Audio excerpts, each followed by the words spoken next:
Good day, students. Continuing with Unit 5, our topic for today is compensation management in multinational organizations or MNOs. So, compensation in a multinational company can be a bit more complex since there are many variables which affect the same.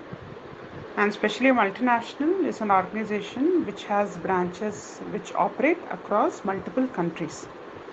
Therefore, companies with multinational operations need to develop compensation plans for employees that are in line with their global business strategy. So, overall, whatever their strategy is, it should be aligned with that. And there should be generic guidelines and practices, and even the communication that is passed on to the employees across the globe should be more or less consistent because all these employees are somewhere or the other interacting with each other. So, what are the objectives of compensation management in MNOs? So, while forming compensation policy, the main objectives are the compensation policy should be consistent with the overall strategy, structure, and business needs. Okay. For example, um, an IT company like Oracle could decide to promote cloud and maybe they incentivize that for the sales personnel in one country. They start off with one country, but this should be consistent across all the regions. So if they, as a company, if their aim is to promote one kind of product, that should be consistent across the globe. Of course, it should be modified or customized to each different region. The other example could be if Apple wants to sell the latest version of iPhone across the globe, then if they have a compensation plan for that, that should be more or less consistent for all the sales personnel, and also that is the kind of direction to be given to sales personnel across the globe. Okay, so that is one. Then the compensation policy must work to attract and retain talented staff. So this is like any other compensation policy. And the compensation policy must be competitive and it should recognize factors such as incentive for foreign service, tax equalization, reimbursement. So, especially if employees are traveling between countries, these are some factors that must be covered. The compensation policy should also give financial protection in terms of social security, housing, education for children, especially when consultants or employees travel between different countries, and especially if there is a deployment of an employee happening from one place to the other. So overall, it should ensure that there is smooth transfer of international employees in the most cost-effective manner. The compensation policy also should ensure that there is reduced employee grievances and it should simplify collective bargaining. That is, it should facilitate discussion between the management and the employees to arrive at smooth solution. And the compensation policy obviously should motivate employees to enhance their job performance. It should drive employees to pick up the latest skills that is very current across the globe. Okay, and definitely when people are traveling across countries, like for example somebody from India is deployed to some other country like US or Europe, they do expect some advancement, either financial advancement through income or through savings. Okay, so that is also one other factor the it should that should be taken into consideration. Now, what are the factors that affect international compensation? So, in an MNC environment, obviously the founder's philosophy is one thing. I mean, the way the founder looks at things matters a lot. If the founder is too stingy, he might not be very liberal with regard to payment. If the founder is like our Vijay Malaya, then he's more lavish in spending for his employees also. He likes too much of show off. So that is one. Of course, the overall strategy of the organization is, how it wants to move forward, in which direction it wants to move forward, and currently what state of growth it is in. So, what industry it is in, what state of growth it is in. So, all these factors definitely add up. So, if it is in a latest technology industry like Alphabet, I mean, recently Sundar Pichai was hired by Alphabet as a CEO. So, if that is the case, obviously compensation has to be very different because you are getting a technology guy for promoting a technology company, which is also the latest. Okay, so the other factors could be MNC's internal environment and external environment. Internal could include overall goal and strategy of organization, the HR policies, then the organizational culture, the HR structure, then the employee-employee relationship, the level of technology the organization in. The external factors could include the parent country, the origin of the parent country. So how does that affect? So if the MNC is based out of US, so maybe many of their policies and their compensation structure, like for example, Friday partying time, so work hard during the week, party harder during the weekend. So these are all some statements the Westerners make. So maybe that is also that kind of culture is also passed on to other subsidiaries. Then labor market characteristics. So depending on the demand supply position. So in countries like Sweden, Norway, there is less supply. So obviously payment is more. Local conditions, then the government policies at home and in the host countries, then type of industry, competitive strategy, what other industries are paying, you know, in similar line, what other industries are paying their people locally. So that is also factored, okay, in the compensation factor, in the compensation package. Okay.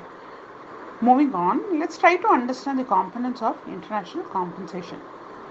So, components of international compensation package, in addition to normal salary and benefits that is offered in the home country, include some of these.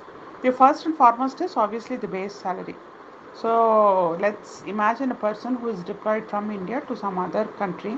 Maybe he is deployed in somewhere in Nigeria. Okay, what happens? So, the base salary is the basic component of a salary. He may be paid in home or local currency. So he may be paid in the local currency that is applicable in Nigeria, or maybe some other hard currency like pound or dollar, which is common. Okay, so that is base salary. So on top of base salary, the next component is foreign service inducement or hardship premium. So especially in some of these countries where yellow fever is highly prevalent, they have to take vaccine, and there is an additional premium given in the salary for their health, and plus in some places even safety is an issue, so that is also compensated in the form of hardship allowance. So very few people agree to go to these places and they make lump sum money, so that is also one other factor considered. Then various other allowances include, one is cost of living allowance. So the cost of living in India may be very different from cost of living in Nigeria or cost of living in some of the Western countries. So that has to compensate. Things are more expensive there, so that has to be compensated. Then housing allowance. So housing allowance is given many times. Okay, so basically employees are entitled to maintain whatever standard of living they maintain in their home country. So similar to that, they should be able to maintain wherever they go. Then home leaves and travel allowances are given. So this is given to cover once a while travel back to home country, so that option is given. In many companies it used to be once in 3 months they could come back to their home country. So if they're traveling with their spouse, then once in 6 months or once in a year they'll be given travel back to home country, and they will sponsor their travel tickets. That is one. The other thing is medical allowance. So fixed allowance are paid to employees irrespective of whether they submit bills or not. So especially in countries where some kind of which is known for yellow fever and some kind of disease, um, such kind of allowances are paid irrespective of bills getting submitted. Then they are also given allowance for exchange rate protection. Multinationals as well as domestic organizations who employ foreigners pay the salary based on exchange rate value on the day of commencement of employment. On the day when they start, they will look at what is the exchange rate. Okay, and or they will go ahead with the exchange rate based on mutual understanding. So the difference between this agreed rate and the actual ongoing rate. So if they are staying there for 1 year, the exchange rate will not remain the same, right? So the difference between that and actual ongoing rate from time to time is adjusted, and this is called exchange rate stabilization allowance. Okay. Then they are also given education allowance for children, then relocation allowance and moving.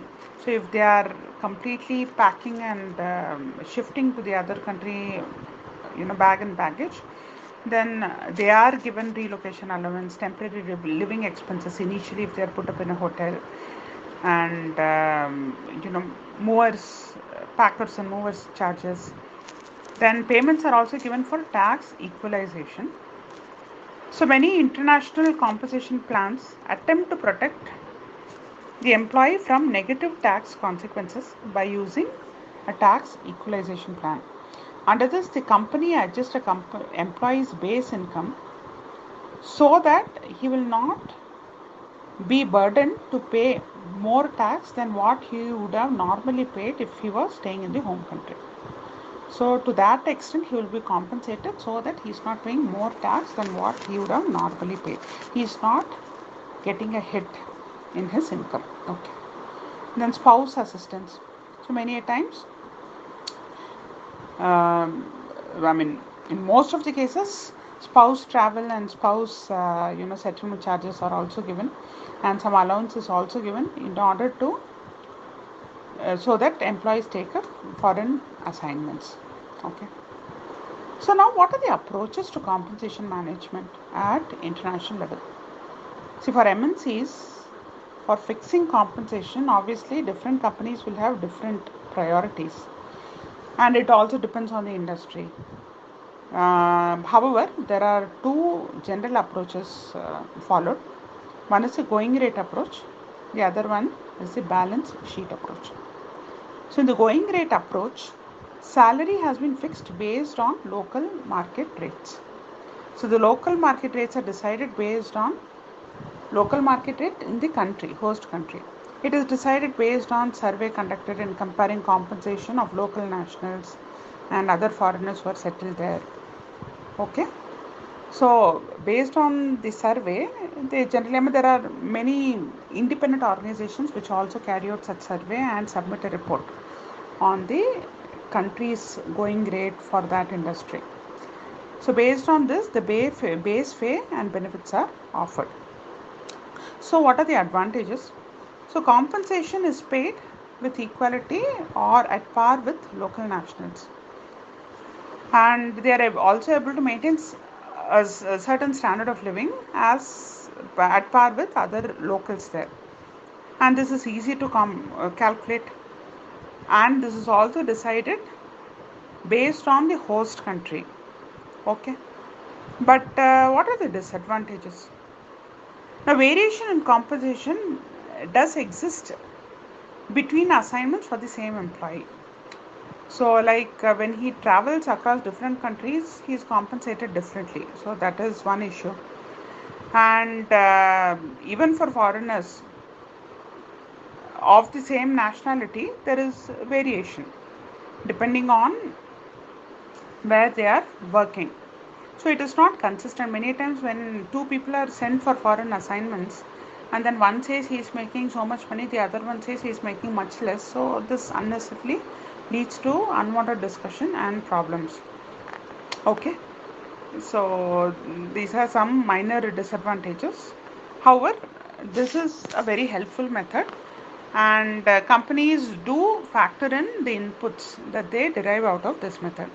The other one is a balance sheet approach.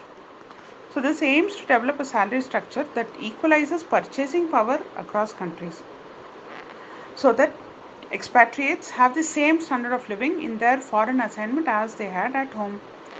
So see, in this approach what happens, so if you are leading a particular standard of living in your home country, at least whatever is required to maintain that in the country where you are posted, so that is paid to you.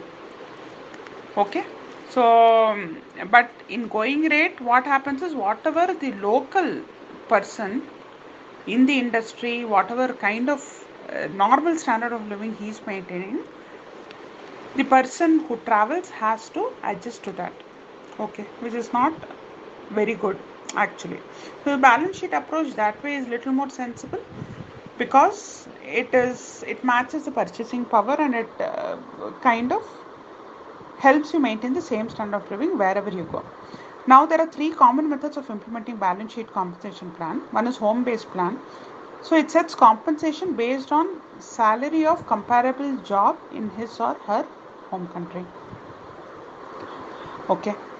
So headquarters based method is the next one, wherein the base comparison is done with the standard of living that people are enjoying in the headquarters.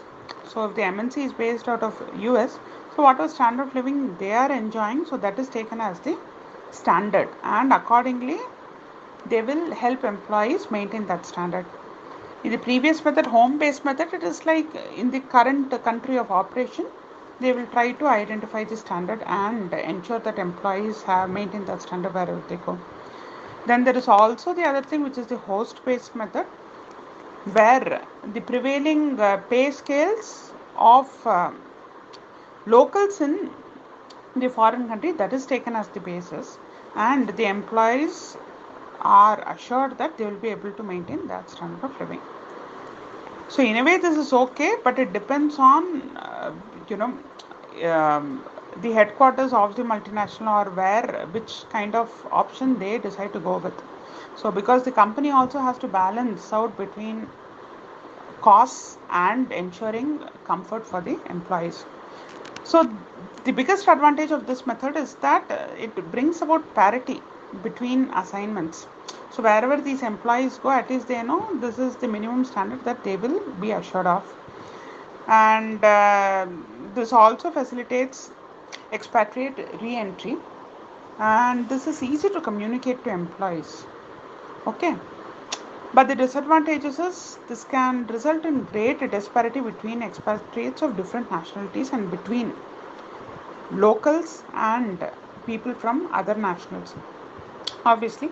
So a person of the same skill set level, if he is traveling to India and he is like staying in a 5-star hotel, whereas his own colleague who is working in India is not having such a luxurious life, obviously it creates some kind of discontent.